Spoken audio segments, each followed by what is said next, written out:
Rajahmundry medical విద్యార్థిని Priyanka మృతదేహానికి Gandhi మార్చురీలో postmortem పూర్తయింది. రాజమండ్రిలో ప్రమాదానికి గురైన ప్రియాంక మృత్యుతో పోరాడి నిన్న మృతి చెందింది. ప్రియాంక మృతదేహాన్ని ఆమె స్వగ్రామమైన గద్వాల జిల్లాలోని ఏ క్లాస్ పూర్కు తరలిస్తున్నారు.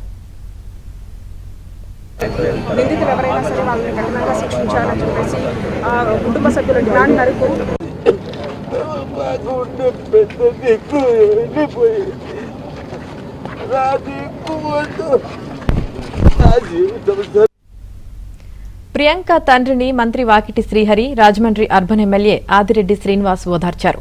ఏపీ ప్రభుత్వం ప్రకటించిన 20 లక్షల రూపాయల చెక్కును మంత్రి టీజీ భరత్ ప్రియాంక తండ్రికి అందించనున్నారు.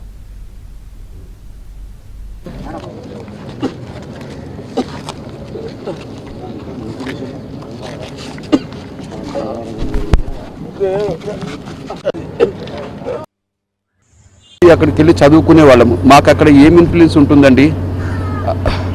వాళ్ళు ఏమన్నా ఇన్ఫ్లుయెన్స్ యూజ్ చేసుకొని తప్పుదు పట్టిస్తారేమో, ప్రభావితం చేస్తారేమో మాకు అనుమానాలు కలిగినాయి. అక్కడికి వెళ్ళి దర్యాప్తు ఎలా చేశారో చూసిన తర్వాత ప్రాపర్గా వెళ్ళింది.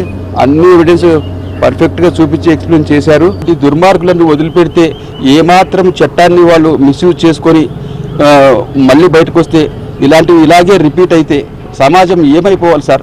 నాలాంటి తల్లిదండ్రుల గుండె కోతలు ఇంకా ఎంతమందికి అన్యాయం జరగాలి? ఇంకా ఎంతమంది ఏడవాలి? ఇంకా ఎంతమంది ఇలాగ ఏడవాలి? అది జరగకూడదని చెప్పాను. నిందితులు తప్పించుకోకుండా సెక్షన్లు కరెక్ట్గా పెట్టి వాళ్ళకి నా కూతురు సస్తే ఖచ్చితంగా వాళ్ళకి శిక్ష పడేలాగా మీరు మాకు చేయండి, న్యాయం చేయండి అని చెప్పాను. వాళ్ళు కూడా చేస్తామన్నారు సార్. వాళ్ళు అంతకుముందే చేస్తున్నారంట, కానీ నాకు తెలియదు కదా సార్. నాకేం తెలుసు వాళ్ళు ఎంతవరకు చేస్తున్నారనేది నాకేం తెలియదు. నా బాధ నేను వెలగక్కున్నాను. తర్వాత నాకు అన్ని విషయాలు చెప్తూ వచ్చారు. అక్కడ ఎమ్మెల్యే గారిని నాకు తోడుగా పంపించి చూడండి అని చెప్పి వాళ్ళు ఎక్స్ప్లెయిన్ చేయడం జరిగింది. అప్పుడు మినిస్టర్ గారు కాన్ఫరెన్స్లో నాతో మాట్లాడిచ్చారు. వాళ్ళు కూడా చెప్పారు, మీకు జస్ట్ ఇన్ఫార్మ్ చేయకపోవడం అనేది గ్యాప్ జరిగింది. ఎక్స్ గ్రేషియా ఎంతో 20 lakhs చేశారంట మా వాళ్ళు పిల్లలు చెప్పారు.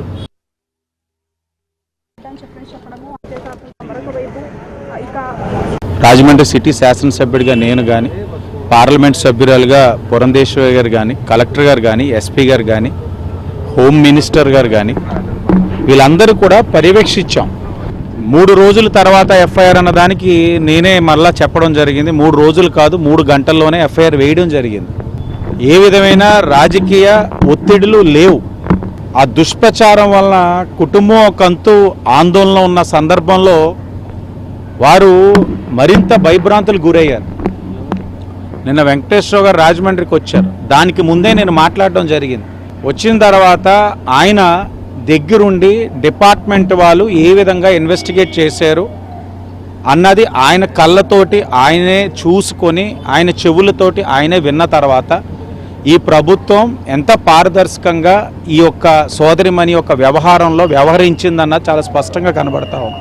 వాళ్ళ కుటుంబానికి కూడా ఒక భరోసా ఇస్తా ఉన్నాం. అలాగే ఇలాంటి సంఘటనల ద్వారా అంత కష్టపడి చదివి ప్రాణం కోల్పోయిన సోదరిమణిలాగా ఇంకెవరికి కూడా జరగకుండా ఉండేందుకు కూటమి ప్రభుత్వం ఏదైతే కారణమైన ఇద్దరిని వదిలిపెట్టదు. తమ కూతురు రాలేదు, రాదు అనే విషయాన్ని కూడా వాళ్ళ కుటుంబ సభ్యులు ఎవరు జీవించుకోలేనటువంటి పరిస్థితిగా చెప్పుకోవచ్చు.